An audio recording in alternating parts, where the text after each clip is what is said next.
Cepdase datang deui bada magrib ayeuna mah. Tapi eueuh ceuk si Iti mah kaundangan ting di hotel naon. Si Emang mah ti kamari ge teuing ka mana. Cepdase jeung Neng Ita ngobrol duaan di tepas. Eces tina jendela kamar kuring mas. Si Iti lalajo TV, Cepdase jeung Neng Ita pagegeye ngobrol suka seuri uplek. Cepdase jeung Neng Ita turun ka taman. Meureun rek ngalah kembang, geuning terus kawetan apan di lebah dinya mah eueuh lampuan. Meureun ngalah kembang campaka, geuning teu datang-datang deui. Panasaran kuring ngeteyep ka taman. Aya nganyahoankeun Cepdase jeung Neng Ita. Bisi kumaha onam, geuning eueuh. Kadenge aya nu ngorosak ditelek-telek.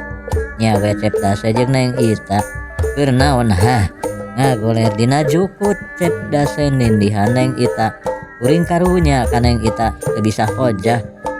Ngateuyeuk ngadeukeutan Cepdase ngegelan Neng Ita. Disogotan Neng Ita. Tek dihakan kurang ajar Cepdase jahat kuring nyampeurkeun Neng Ita. Pereket karunya kuring ngarabut pancuh. Teu antaparah deui habek ditenggeukeun ka Cepdase. Cepdase ngagoak Neng Ita ngagurinyal. "Oik nanaonan ari sia?" Kuring terus nyecer Cepdase nepi ka ngarengkol natang kal campaka. Tulung si Oyik ngamuk. Neng Ita tulung-tulungan torojol si Iti.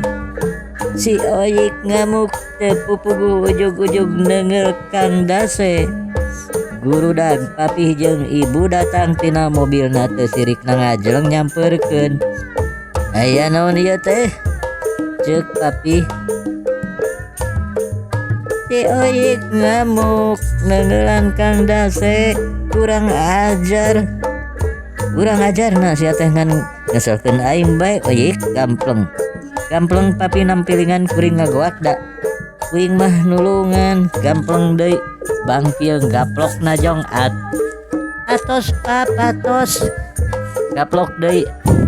Atos juragan. Atos gaplok leng kuring teu inget. Nanaon deui inget-inget geus di kamarnya reuri satulang sandi. Isukna Neng Ita jadi beda. Kamana Neng Ita? Baeud.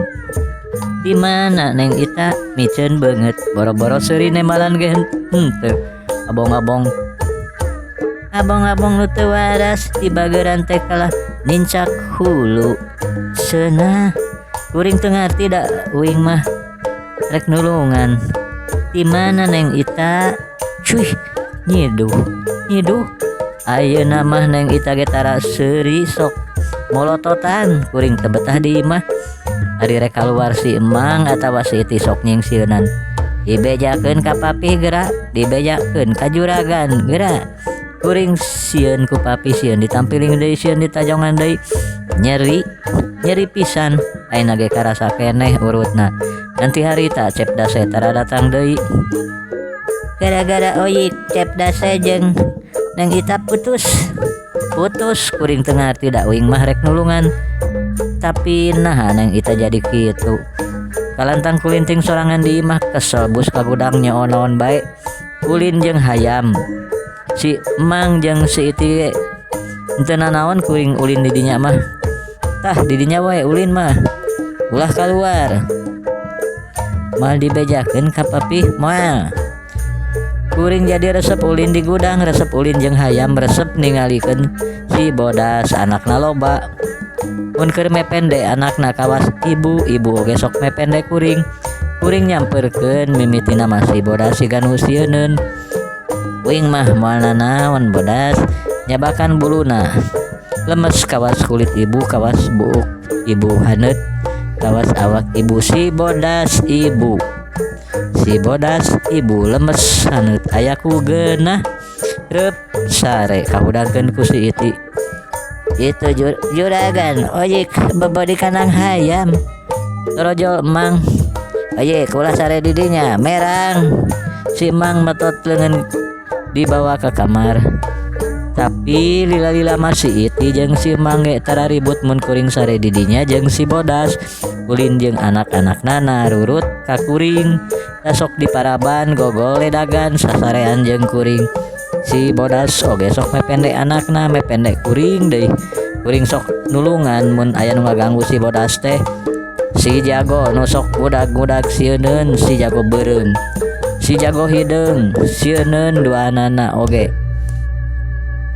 hiji poe kuring ningali si jago keur ngudag-ngudag si bodas si jago beureum jeung si jago hideung ngudag-ngudag anakna si bodas tingkoceak kuring ambek digebah angger bae dibaledog angger bae kuring nyokot paneunggel kai sagede leungeun si jago beureum diudag-udag habek ditenggeulan kekeakan si jago hideung diudag-udag habek deui keak weh lalumpatan ka ditu ka dieu ngaheureuikeun kuring ku kuring terus diuber diudag-udag si iti datang gegedor kana panto gudang oyek buka aya naon iti oyek ngamuk juragan ngaburak bari gedong gudang panto gudang aya nu nembrag kuring terus ngudag si jago hideung da si jago beureum geus ngajahajar oyek nanaonan ari sia tapi nyamperkeun kuring neunggelan si hideung tapi nyurungkeun kuring ngabangkieung ajeg deui ngabubat babit paneunggel si jago hideung papi si jago hideung tulung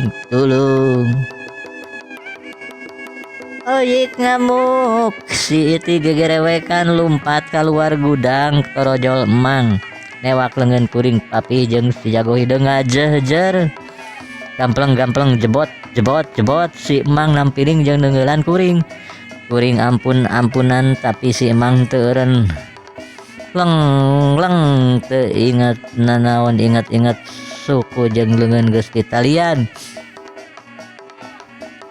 geus ripuh pisan si oyik teh adi mohon Kang kedah dicana ka rumah sakit jiwa papi jeung si emang nangtung hareupeun sirah papi di bulan Perban nya lamun eueuh adi mah bagus paeh akang teh da baheula mah tara ngamuk kitu atuh